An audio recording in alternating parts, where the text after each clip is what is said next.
How are you? This is Vivek Misra, your physics teacher, and we are reading our first chapter of physics class 11. Our chapter is physical world. So students, in our previous videos we have already studied about the scope of physics, excitement of physics, what is physics, how physics related to our science. ठीक है, मतलब इन सब चीज़ों को हम physics में पढ़ चुके हैं. ओके, साइंटिफिक थियरी क्या होती है, और पिछले वीडियोस में तो हम लोगों ने थोड़ा बहुत सोसाइटी के साथ में, टेक्नोलॉजी के साथ में इसका फिजिक्स का यूजेस भी देख लिया. तो स्टूडेंट्स, अपनी आज की वीडियो में हम देखेंगे कि इस फिजिकल लाइफ में कुछ फंडामेंटल फोर्सेस अप्लीकेबल होते हैं हमेशा, जो कि इनविजिबल होते हैं, नॉन कंटैक्टेबल होते हैं, बट हमको फील होता है कि हम पे लग रहे हैं फोर्सेस. हमारा उसमें फर्स्ट फोर्स है ग्रेविटेशनल फोर्स. ओके, और इसके बारे में अगर एक चीज़ आपको बताऊं तो it is the weakest force known as on the earth. Okay, कहने का मतलब इससे कमज़ोर फोर्स कोई नहीं है, फिर भी कितना तेज़ लगता है. यो गिर के देख लियो एक बार छत पे से. ठीक है, ग्रेविटेशनल फोर्स दो ऑब्जेक्ट के बीच में लगता है. सबसे पहले बताया किसने था? न्यूटन ने. उन्होंने बताया कि अगर कोई भी ऑब्जेक्ट, मास तो होगा, ठीक है, मैटर कोई भी हो, वो तभी मैटर होगा जब वो स्पेस ऑक्यूपाई करता हो और उसका कुछ ना कुछ मास होता हो. तो किसी भी m1 और m2 मास के अगर दो ऑब्जेक्ट हैं और कुछ स्मॉल डिस्टेंस पे रखे हुए हैं तो उनके बीच एक फोर्स वर्क करता है जो एक दूसरे को अपनी तरफ क्या करते हैं? खींचते हैं. Like this. अगर m1 मास का एक ऑब्जेक्ट m2 मास के दूसरे ऑब्जेक्ट से कुछ स्मॉल डिस्टेंस पे रखा हुआ है तो इन दोनों के बीच में एक वर्क काम करेगा, इससे एक फोर्स लगेगा, अट्रैक्शन फोर्स वर्क करेगा. ठीक है, जिसके बेसिस पे ये एक दूसरे को क्या करेंगे? अपनी तरफ खींचेंगे. ओके, इनके बीच की जो डिस्टेंस होगी उसको हम मान लेते हैं r. तो इनके बीच जो लगने वाला अट्रैक्शन फोर्स है, फोर्स ऑफ ग्रेविटेशन, वो होगा F equal to, F is directly proportional to m1 m2 upon r का स्क्वायर. ओके, मिलता कैसे कैसे है? m is directly proportional to m1 m2, f is directly proportional to m1 m2 first equation, और f is inversely proportional to 1 upon r square. कहने का मतलब अगर दो बॉडी का मास बढ़ा दिया जाए, ठीक है, ये m1 मास का था, m2 मास का था, अगर इसका मास बढ़ा दिया जाए तो इनके ये इस पर ज़्यादा फोर्स लगाएगा. ठीक है, अगर इसका मास बढ़ा दिया जाए तो ये इस पे ज़्यादा फोर्स लगाएगा, और दोनों का अगर मास बढ़ा दिया जाए तो दोनों एक दूसरे पे ज़्यादा फोर्स लगाएंगे. इट मीन्स कि जो फोर्स होता है वो मास के प्रोडक्ट के डायरेक्टली प्रोपोर्शनल में होता है. मीन्स अगर मास बढ़ेगा तो फोर्स भी बढ़ेगा.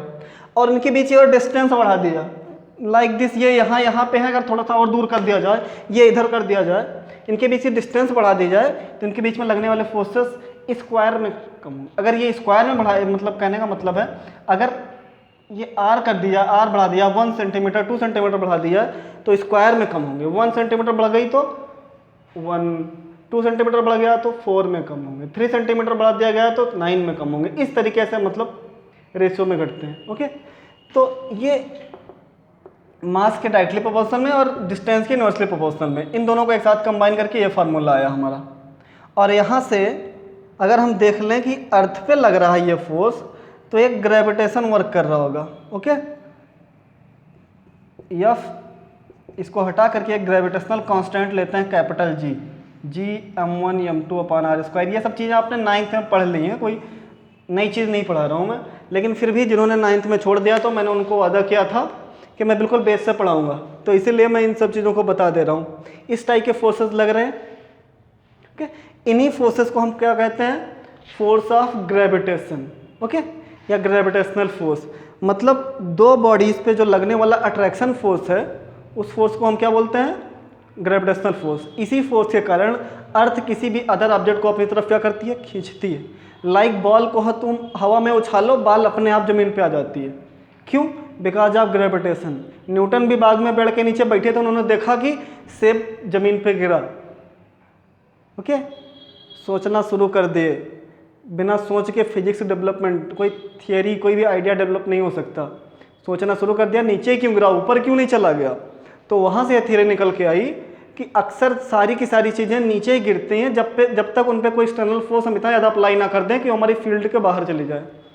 तो सारी चीज़ें नीचे गिर रही हैं, मतलब नीचे कुछ ना कुछ ऐसा वर्क हो रहा है जो कि चीज़ों को अपनी तरफ खींच ले रहा है, तो उस वर्क को, उस फोर्स को हमने ग्रेविटेशनल फोर्स बोल दिया कि अर्थ के पास अपनी खुद की फील्ड है और अपना खुद का फोर्स है, और उस फोर्स के, उस फील्ड के अंदर अगर कोई भी चीज़ रहती है तो अर्थ उसको अपनी तरफ क्या कर लेती है, खींच लेती है। उस फोर्स को हम क्या बोलते हैं, gravitational force. F equal to G m1m2/r²। इसी कुछ प्रॉपर्टीज देख लीजिए। मास बढ़ेगा तो फोर्स बढ़ेगा, F is directly proportional to the product of masses and inversely proportional to the square of the distance between them. ठीक है, मतलब अगर डिस्टेंस बढ़ेगी तो स्क्वायर में घटेगा बढ़ेगा। ठीक है, इसे न्यूटन्स इनवर्स स्क्वायर रूल भी बोलते हैं। ठीक है, अगर डिस्टेंस स्क्वायर में घटे बढ़े तो उसके अकॉर्डिंग फोर्स, अगर डिस्टेंस बढ़ेगी तो फोर्स घटेगा, डिस्टेंस घटेगी तो फोर्स बढ़ेगा। अगर ये सिंगल में बढ़ रही हो स्क्वायर में घटेगा बढ़ेगा, कुछ इस तरीके से। ओके, और एक चीज़ सबसे मेन बात आप जान लियो कि दो बॉडीज़ के बीच में, आपने अगर पिछले साल इलेक्ट्रिसिटी पढ़ी होगी तो दो टाइप के फोर्स वर्क करते थे, अट्रैक्शन और रिपल्सन फोर्स। लेकिन यहाँ पे जब ग्रेविटेशनल फोर्स की बात आएगी तो केवल अट्रैक्शन फोर्स वर्क करेगा, केवल अट्रैक्शन फोर्स। ओके, हमारी जो थर्ड प्रॉपर्टी है वो ये है कि विदाउट एनी मीडियम वर्क करता है ये ग्रेविटेशनल फोर्स। ऐसा नहीं कि बीच में कोई मीडियम हो तभी लगेगा, तभी खींच पाएगा। बिना किसी मीडियम के अगर तुम उसकी फील्ड में हो तो अपनी तरफ वो खींचेगा ही। ओके, और इसका जो एरिया होता है बहुत लॉन्ग होता है, बहुत लार्ज एरिया कवर करता है, इसकी फील्ड बहुत दूर तक होती है। और हमारा जो लास्ट टॉपिक है, तो ग्रेविटेशनल फोर्स अर्थ पे इस नेचर में पाया जाने वाला सबसे वीकेस्ट फोर्स है। जो हम चार फंडामेंटल फोर्सेस पढ़ेंगे, first gravitational force, second electromagnetic force, third strong nuclear force and fourth weak nuclear force. इन चारों में सबसे कमज़ोर, सबसे weakest force known in nature is called gravitational force. Okay, तो स्टूडेंट्स ग्रेविटेशनल फोर्स आपको समझ में आ गया, मोटा मोटा समझ में आ गया होगा एक चीज़ कि ग्रेविटेशनल फोर्स एक्चुअल में है क्या चीज़। इसी बुक के 7th 8th चैप्टर में 8th चैप्टर में हमको ग्रेविटेशनल फोर्स के बारे में और ग्रेविटेशन के बारे में पूरा का पूरा पढ़ाएंगे। ओके, तो आप ये एक दिमाग में कॉन्सेप्ट बना लीजिए कि ग्रेविटेशनल फोर्स होता क्या है। Okay students, take your screenshot, then we will start our next topic, electromagnetic force. Okay,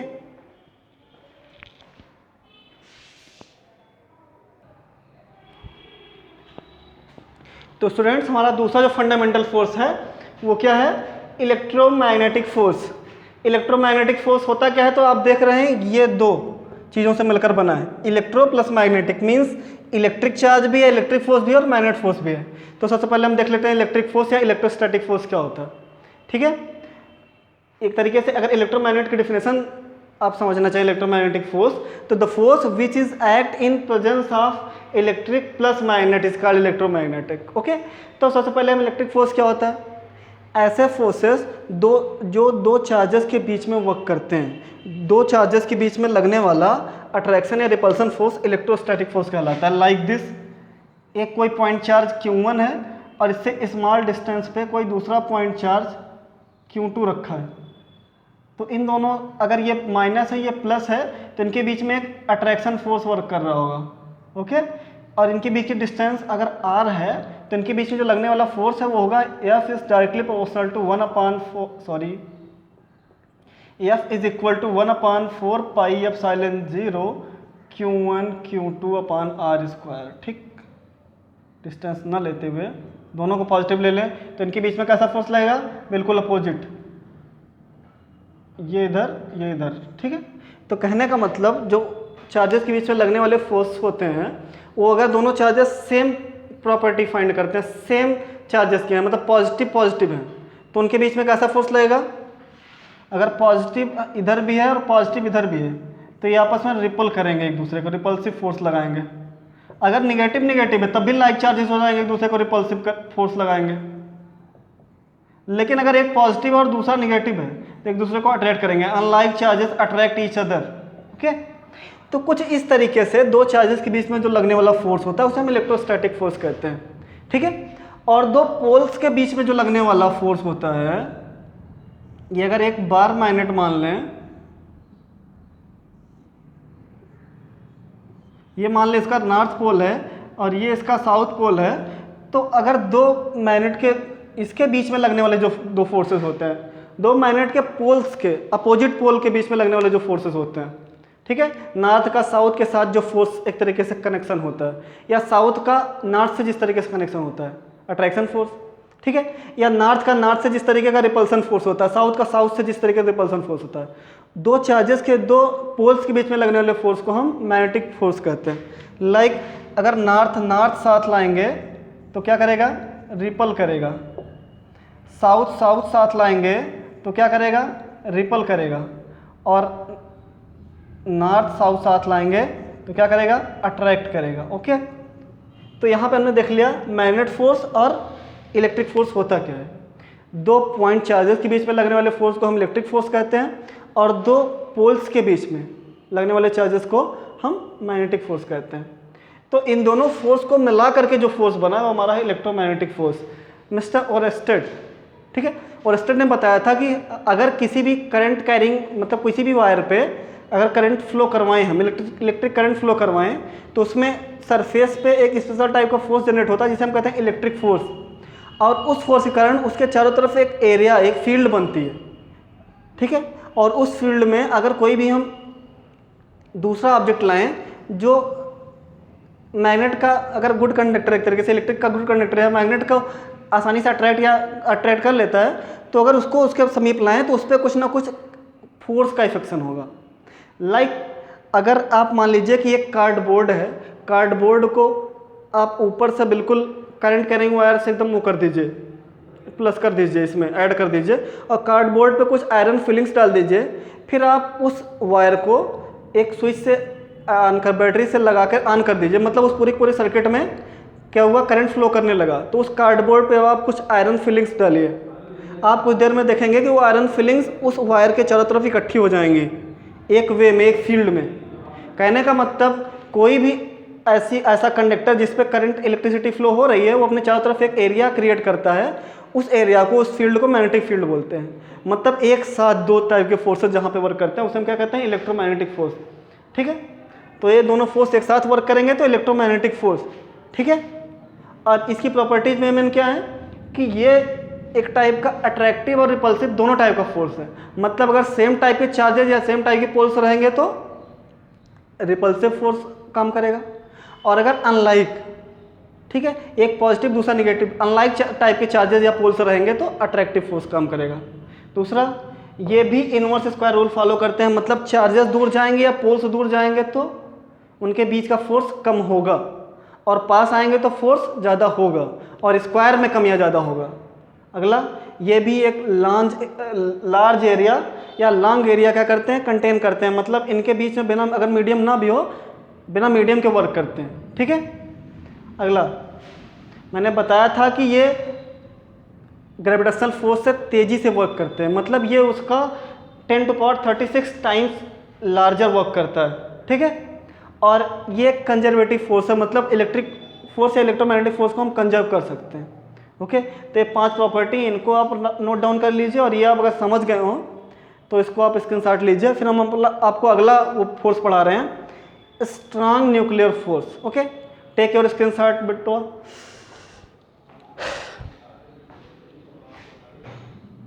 तो स्टूडेंट्स, हमारा अगला फंडामेंटल फोर्स है स्ट्रांग न्यूक्लियर फोर्स, मतलब न्यूक्लियर में जो फोर्स लगता है। Like in 1911 mister Ernest Rutherford, कौन, अर्नेस्ट रदरफोर्ड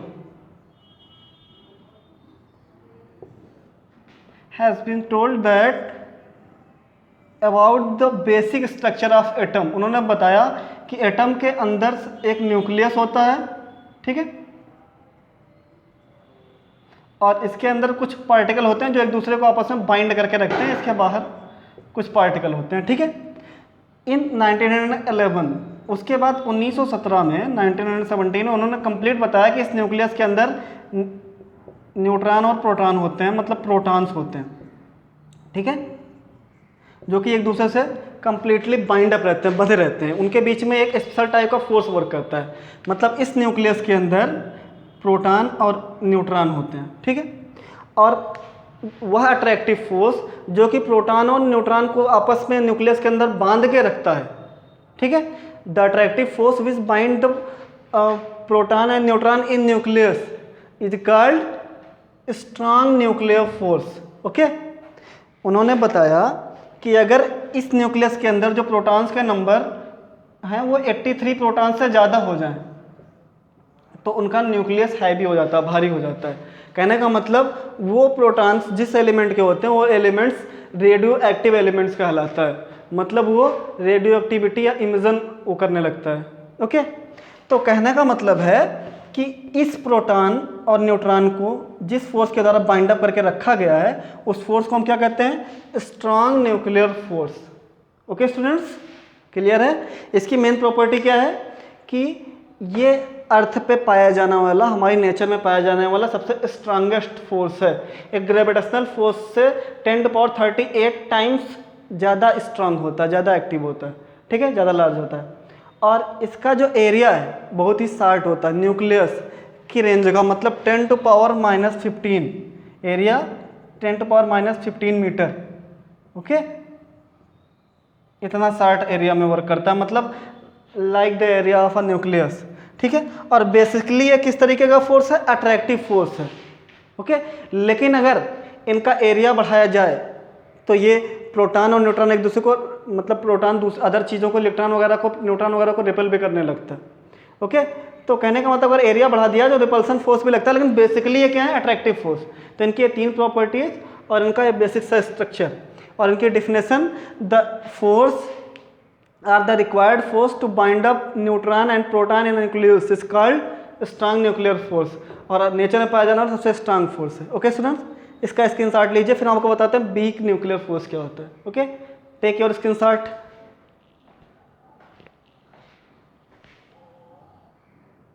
तो स्टूडेंट्स, हमारा जो लास्ट न्यूक्लियर फोर्स है, फोर्थ न्यूक्लियर फोर्स, वो है द वीक न्यूक्लियर फोर्स। ठीक है, क्या? The weak nuclear force. ये कौन सा फोर्स होता है? जब एक तरीके से हम ये कह सकते हैं कि इलेक्ट्रॉन या प्रोटॉन इलेक्ट्रॉन में कन्वर्ट हो जाते हैं, प्रोटॉन न्यूट्रॉन में कन्वर्ट हो जाते हैं, ठीक है। तो ये जो कन्वर्जन है वो इसी फोर्स के कारण होता है, वीक न्यूक्लियर फोर्स। क्योंकि ये जो हमारे इलेक्ट्रॉन, प्रोटॉन, न्यूट्रॉन है, ये जो सब पार्टिकल हैं, ये भी किसी ना किसी चीज़ से मिलकर बने हैं, ठीक है।